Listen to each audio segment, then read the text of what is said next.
ಅದು ಎಲೆಕ್ಷನ್‌ಗಳಲ್ಲಿ ಕೌಂಟಿಂಗ್ ಸಮಯನಲ್ಲಿನೂ ಪಕ್ಷ ಇರ್ತೈತೆ ರೀ. ಎಲ್ಲರಿಗೂ ಅವ್ರ ಪಕ್ಷ ಗೆಲ್ಲಬೇಕು ಅಂತ ಮನಸ್ಸಿನಾಗ ಇರ್ತೈತೆ.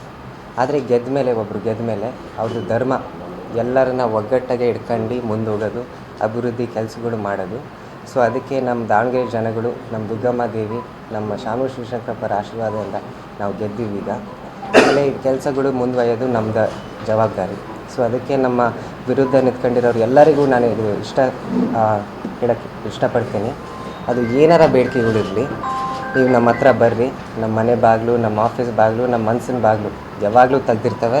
ಯಾಕಂದರೆ ನಂದು ಜನಗಳ ಜೊತೆ ಸ್ನೇಹದ ಸಂಬಂಧ, ಅವ್ರ ಜೊತೆನೂ ಆ ಸ್ನೇಹದ ಸಂಬಂಧನ ಬೆಳೆಸೋಕ್ಕೆ ಇಷ್ಟಪಡ್ತೀನಿ.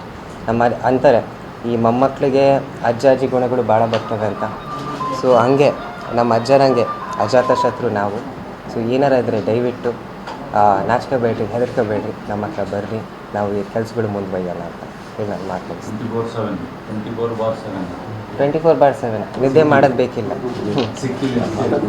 ಇಲ್ಲ 24/7 ನಾವು ಸಿಗ್ತೀವಿ ರೀ.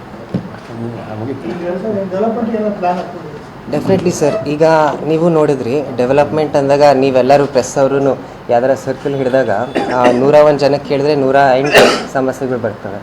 ಸೊ ಅದಕ್ಕೆ ಜನಸಂಪರ್ಕ ಎಲ್ಲಕ್ಕಿಂತ ಮುಖ್ಯ. ನಿಮಗೂ ಗೊತ್ತಂಗೆ ಅಜ್ಜಾರಂಗೆ ಜನಸಂಪರ್ಕ ಇಟ್ಕೊಳ್ಳೋದು ಮುಖ್ಯ. ಈಗ ಡೆವಲಪ್ಮೆಂಟ್ ಬಗ್ಗೆ ಮೇನ್ ಏನು ಮಾತಾಡಬೇಕಂದ್ರೆ, ಈಗ SS ಮಲ್ಲಿಕಾರ್ಜುನ್ ಸಾಹೇಬ್ರು ಇದು ವಿಮೆನ್ಸ್ ಕಾಲೇಜ್ ಬಗ್ಗೆ ಹೇಳಿದರು ಮೊನ್ನೆ, ಅದು ಸ್ಯಾಂಕ್ಷನ್ ಆಗ್ತೈತೆ ಅಂತ.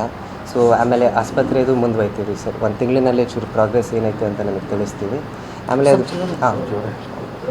ನಾವು ಚೂರು ಮನಮೋಹನ್ ಸಿಂಗ್ಗೆ ಚೂರು ಕಮ್ಮಿ ವಯಸ್ಸು. ಹ್ಞೂ ರೀ. ಸೊ ಅದಕ್ಕೆ ಇವೆಲ್ಲ ಕಾರ್ಯಗಳು ಏನೆಲ್ಲ ಇದ್ದಾವೆ ನಿಮ್ಮನ್ನು ಇಂಟಿಮೇಟ್ ಮಾಡ್ತೀವಿ. ಆಮೇಲೆ ಕೆಲಸಗಳು ಮುಂದುವರಿತೀವಿ. ಪ್ರಯಾರಿಟಿ ಅದೇ ಸರ್. ಯಾಕಂದರೆ ನೀವು ನೋಡಿದ್ರಿ ಜನದ ಬೇಡಿಕೆಗಳು, ಅದು ಕಾಮನ್ ಬೇಡಿಕೆಗಳು ಅವೆ. ಅದು ಬಿಟ್ಟರೆ ಹೌಸಿಂಗಿಂದು ನಾನು ಚೂರು ಒತ್ತು ಕೊಡೋಕ್ಕೆ ಇಷ್ಟಪಡ್ತೀನಿ. ಯಾಕಂದರೆ ನೀವು ನೋಡಿದ್ರಿ ಈ ಮಟ್ಟಿಕಲ್ನಲ್ಲಿ 150 ಮನೆ ಸ್ಲಮ್ ಬೋರ್ಡಿಂದ ಆಗ್ತಿದ್ದಾವೆ. ಅವು ಪ್ಲಾಸ್ಟಿಂಗ್ ಸ್ಟೇಜು, ಟೈಲ್ ವರ್ಕ್ ಸ್ಟೇಜ್ನಲ್ಲಿದ್ದಾವೆ. ಅದನ್ನು ಈ ವರ್ಷ ಮುಗಿತವೆ. ಸೊ ಅದೇ ಈ ಹೌಸಿಂಗಿನ ಬೇಡಿಕೆ ನೀವು ನೋಡ್ತೀರ, ಭಾಳ ಜನ ಬಾಡಿಗೆ ಮನೆಯಲ್ಲಿದ್ದಾರೆ, ಇಲ್ಲಾಂದರೆ ಮನೆ ಇಲ್ಲ, ಇಲ್ಲಾಂದರೆ ಹಕ್ಕುಪತ್ರದ ಸಮಸ್ಯೆಗಳು. ಪ್ರತಿ ವಾರ್ಡ್ನಲ್ಲಿ ನೀವು ನೋಡಿರ ಹಕ್ಕುಪತ್ರದ ಸಮಸ್ಯೆಗಳಿದ್ದಾವೆ. ಸೊ ಅವೆಲ್ಲ ಟ್ಯಾಕಲ್ ಮಾಡೋಣ. ಆಮೇಲೆ ಈ ಹೌಸಿಂಗಿಂದ ಏನೈತೆ ರೀ, ಅದು ಎಲ್ಲರಿಗೂ ಆಶ್ರಯ ಇರಬೇಕು. ಆಶ್ರಯದ ನೆರಳು ಏನೈತಲ್ಲ ರೀ, ಅದು ಎಲ್ಲರೂ ಅನುಭವಿಸ್ಬೇಕು. ಸೊ ಅದನ್ನು ಮುಂದುವರಿಯೋಣ ರೀ ಸರ್.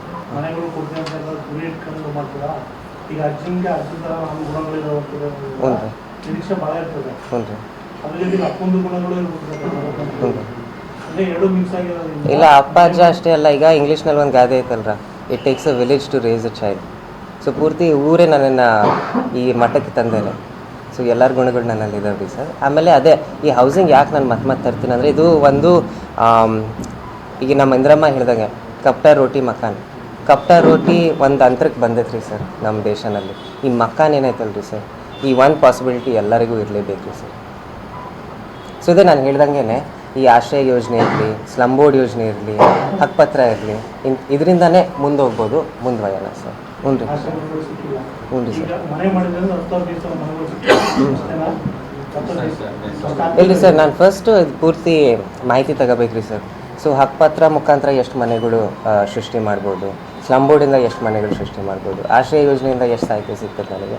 ಸೊ ಇವೆಲ್ಲ ಬಜೆಟ್ ನೋಡಬೇಕು, ಲ್ಯಾಂಡ್ ಅಲಾಟ್ಮೆಂಟ್ ಆಯ್ತಾ ಇಲ್ಲ ಸರ್ಕಾರದ್ದು, ಅವೆಲ್ಲ ಸ್ಟಡಿ ಮಾಡಿ ಮಾಡೋಣ. ಹ್ಞೂ ರೀ ಮಾಡೋಣ ರೀ ಸರ್, ಮಾಡೋಣ. ಅದು ಮಾಡಕ್ಕಾರ ನಿಮ್ಮನ್ನ ಫಸ್ಟ್ ಇಲ್ಲೇ ಪ್ರೆಸ್ ಮೀಟ್ ಕರೀತೀವಿ ಸರ್. ನಮ್ಮ ಕಾರ್ಯಕ್ರಮಗಳನ್ನು ನೀವು ನೋಡ್ತಾ ಇದ್ರೆ ನಮ್ಮ ಚಾನೆಲ್ ಅನ್ನ ಸಬ್ಸ್ಕ್ರೈಬ್ ಮಾಡಿ, ಪಕ್ಕದ ಬೆಲ್ ಐಕಾನ್ ಒತ್ತಿ ನಮ್ಮನ್ನ ಬೆಂಬಲಿಸಿ. ಹಾಗೆ ನಮ್ಮ ಕಾರ್ಯಕ್ರಮಗಳನ್ನ ಲೈಕ್ ಮಾಡಿ, ಕಮೆಂಟ್ ಮಾಡಿ, ಅದನ್ನ ಬೇರೆಯವರಿಗೂ ವಾಟ್ಸ್ಆಪ್ ಮೂಲಕ ಶೇರ್ ಮಾಡಿ. ನೀವು ಹೀಗೆ ಮಾಡಿದಾಗ ನಮ್ಮ ಚಾನೆಲ್ ಮತ್ತಷ್ಟು ಜನರಿಗೆ ತಲುಪಲು ನೀವು ನಮ್ಮೊಂದಿಗೆ ಸಹಕರಿಸಿದ ಹಾಗಾಗುತ್ತೆ. ಇದು ನೀವು ಯಾವುದೇ ಖರ್ಚಿಲ್ಲದೆ ಕೆಲವೇ ಸೆಕೆಂಡುಗಳಲ್ಲಿ ನೀಡಬಹುದಾದ ಸಹಕಾರ. ಧನ್ಯವಾದಗಳು.